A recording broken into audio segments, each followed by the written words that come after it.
అమెరికాకు ఉన్నంత దాహం రష్యాకు లేదు. చైనా ఏమో తన జోలికి ఎవడన్నా వస్తే వాడిని సహించదు, వాని కోసమని వెపన్స్ పెట్టుకున్నది వాని ప్రొటెక్షన్కి. కానీ ఈ సామ్రాజ్యవాద దాహం వీడికి ఉన్నంత వాడికి లేదు. వాడు ఏ కంట్రీని ఆక్రమించుకోలేదు, ఇప్పటిదాకా ఎవరిని బెదిరియలేదు. వ్యాపారంలో పడరు చైనా వాళ్ళంతా. ఈయనకేందంటే న్యూక్లియర్ దాహమే కాకుండా వేరే కంట్రీస్ ఏవి కూడా న్యూక్లియర్ వెపన్స్ పెట్టుకోకూడదు. అయితే ఇప్పుడు జరిగే వారిలో బహానా అది. ఇప్పుడంతా ఆయిల్, ఇరాన్ లోపల ఆయిల్ నిక్షేపాలు చాలా ఉంటాయి. చాలా దేశాలకు మన భారతదేశంతో సహా తక్కువ ధరలో ఇరాన్ నుంచి ఆయిల్ వస్తూ ఉంటుంది. ఇప్పుడు వెనిజులా అధ్యక్షుడిని కిడ్నాప్ చేసినా, ఖొమైనీని చంపినా, ఇజ్రాయెల్ని చేతిలో పెట్టుకున్నా ఈ ఆయిల్ సామ్రాజ్యాన్ని ఏలడానికే అమెరికా మోనోపలి కావాలి. మనం మొన్ననే చూసాం, రష్యాతో మనకు ఒప్పందం తక్కువ ధరకు వస్తుందంటే నువ్వు అది రద్దు చేసుకుంటావా లేకపోతే నీకు 50% ట్యాక్స్ వేయన్నా అన్నాడు.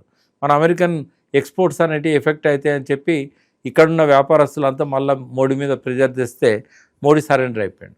ఆ సరెండర్ అంతవరకు ఆగిండా అంటే ఇజ్రాయెల్ పోయి అలాయ్ బలాయ్ తీసుకున్న దాకా పోయింది. ఆయన ఇక్కడికి వచ్చిండో లేదో, ఫ్లైట్ దిగిండో లేదో, ఆడ కొమ్మని కుటుంబం మీద దాడి జరిగింది సైలెంట్గా. ఇది అమెరికా సామ్రాజ్యవాదం. ఏ దేశాన్ని వదిలిపెట్టలేదు. వియత్నాం దగ్గర నుంచి ఇవాళ వరకు కూడా ప్రతి దేశం మీద ఇట్లనే దురాక్రమణ